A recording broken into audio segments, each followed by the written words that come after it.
Hello everyone, আসসালামু আলাইকুম। আমার পার্সোনাল ব্লগে আপনাদের সবাইকে স্বাগতম। আজকে আমি আপনাদেরকে মজাদার ডিম ভুনা করে দেখাবো এবং খুবই সহজভাবে, খেতে কিন্তু অসাধারণ লাগে এই রেসিপিটা। তো দেখুন আমি কী করি। তো প্রথমে আমি মুরগির ডিম ভালো করে সেদ্ধ করে নিব। যখন সেদ্ধ হয়ে যাবে তখন নামিয়ে নিব। এখন আমি কড়াই দিয়ে দেবো একটু সয়াবিন তেল।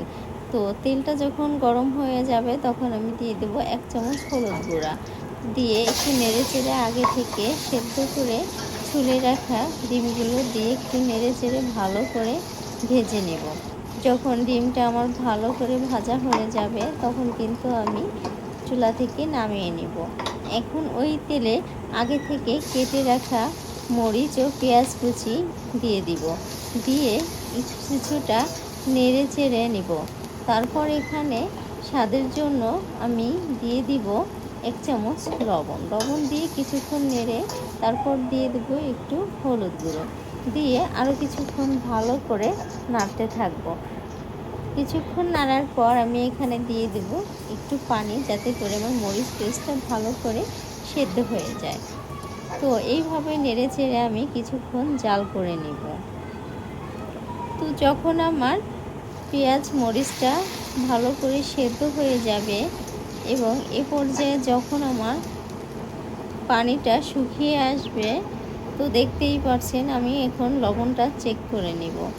তো যখন ভালো করে মোটামুটি পানি শুকিয়ে যাবে এবং পেঁয়াজ মরিচ থেকে তেল ছেড়ে দেবে, তখন আমি আগে থেকে সেদ্ধ করে ভেজে রাখা ডিমগুলো দিয়ে একটু নেড়ে চেড়ে আরও কিছুক্ষণ রান্না করে নেব। তো এইভাবে আমি কিন্তু অনবরত নাড়তে থাকবো। যখন মোটামুটি আমার ভালো করে পেঁয়াজ মরিচ ও ডিম একসঙ্গে ভাজা হয়ে যাবে এবং তেল ছেড়ে দিবে, তখন কিন্তু আমি নামিয়ে নেব।